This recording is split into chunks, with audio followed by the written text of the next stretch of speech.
Hello friend, good morning. કેમ છો બધા? આઈ હોપ બધા મજામાં જશો અને સ્વાગત છે તમારું ચોઈસ બ્યુટી પાર્લરમાં. તો આજે અમારે પાર્લરે હેર કલર કસ્ટમરમાં કરી અને બતાવવાનો છે. તો તમે જોઈ શકો છો અમારા કસ્ટમર પહોંચી ગયા છે પાર્લરે, અને કાલની અપોઇન્ટમેન્ટ હતી તો એ આજે અમે જે ટાઈમ દીધો એ ટાઈમે પાર્લરે પહોંચી ગયા હતા. એમને ટચઅપ જ કરાવવાનું હતું. તો તમે જોઈ શકો છો મેં હેરને કોમ કરી અને પાર્ટેશન કર્યા છે. પાર્ટેશન કરી અને નાના પાર્ટેશન લઈ અને તમે જોઈ શકો છો કે હું ટચઅપ કરતી જાઉં છું અને કોમને ફેરવતી જાઉં છું. હેરમાં કલરની સાથે સાથે કોમ ફેરવવો પણ જરૂરી હોય છે, કેમ કે જે કોઈ હેર કલર વગરનો રહી ગયો હોય તે હેરની અંદર કલર થઈ જાય છે, એટલે કોમ કરવો પણ એમને જરૂરી છે. સાથે સાથે આપણે કલર કરતા જશું અને કોમ પણ સાથે સાથે આપણે ફેરવતા જઈશું. પાછળની સાઈડ મારે ટચઅપ પૂરું થઈ ગયું છે તો મેં ઈયર ટુ ઈયરનું પેલું પાર્ટેશન લઈ લીધું છે અને ત્યાં પણ તમે જોઈ શકો છો કે ટચઅપ ચાલુ છે. ત્યાં પણ મારે એ જ રીતે પાર્ટેશન કરતી જઈશ અને કલર લગાવતી જઈશ અને કોમ પણ સાથે સાથે હું કરતી જઈશ. કોમ કરવો ખૂબ જ અગત્યનો સ્ટેપ છે, એ કરવું જરૂરી છે.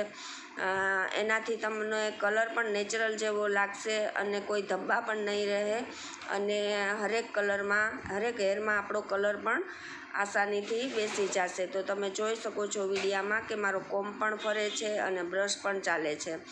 આપણું હવે ઈયર ટુ ઈયરનું પાર્ટેશન હવે થોડુંક જ રહ્યું છે, બાકી ખતમ થવા આવ્યું છે. અને એને આગળની સાઈડ બેબી હેર પણ ખૂબ જ હતા, તો એમને કવર કરતાં પણ આપણે ખૂબ જ ધ્યાન રાખવાનું હોય છે. કાનનું પણ આપણે ખાસ ધ્યાન રાખવાનું હોય છે, નહીં તો ત્યાં પણ એમનો કલર ટચ થઈ જાય છે. તો આપણે કસ્ટમરને જ કાન પકડાવી દેવાનો હોય છે, જેથી કરીને એને કોઈ કલર કાન પર ટચ ન થાય. અને આ જે કસ્ટમર છે તે એમનું કલર એમનો સાથે જ લઈ આવ્યા હતા.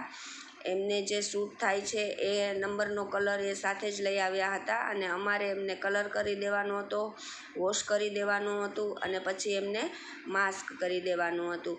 તો માસ્ક એટલા માટે કરીએ છીએ કે હેર કલર કરીને આપણા જે હેર રફ થઈ ગયા હોય, ડેમેજ થઈ ગયા હોય, એમને પાછું રિપેર કરશે. તો આપણે હેર રિપેર કન્ડિશનર જ આપણે એમના હેરમાં કરીશું.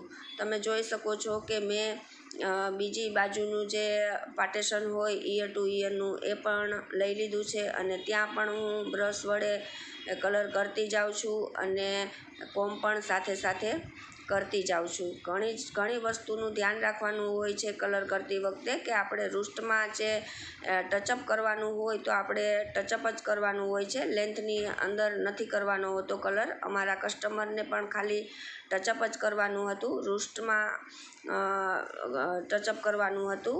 એની જે લેન્થ છે એ એમને એમ જ કલરવાળી હતી. એમણે થોડાક દિવસ પહેલાં જ કલર કરાવ્યો હતો, એટલે કલર તો એમનો હેરમાં એમ જ હતો, પણ ખાલી ટચઅપ બાકી હતું. અને તમે જોઈ શકો છો હું આગળની સાઈડ પણ એમના બેબી હેર છે એ પણ વ્યવસ્થિત રીતે હું લઈ લઉં છું. એમને કપાળની અંદર પણ ઘણા બધા વ્હાઈટ હેર હતા, જે બેબી હેર, એ પણ મેં કવર કરી લીધા છે અને હવે અમારો કલર ઓલમોસ્ટ ડન થવા આવ્યો છે.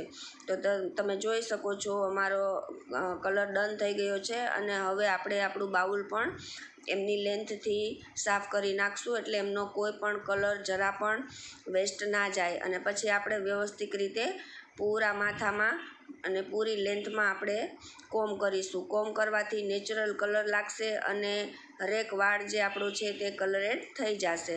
અને પછી અમે લગાવી દીધું છે એમને વોશ કરીને માસ્ક, અને માસ્ક આપણે 10 મિનિટ રાખશું અને પછી એમને વોશ કરી નાખશું. તો વિડીયો કેવો લાગ્યો તે અમને કમેન્ટમાં જણાવજો, સબસ્ક્રાઈબ કરજો અને લાઈક કરજો. બાય.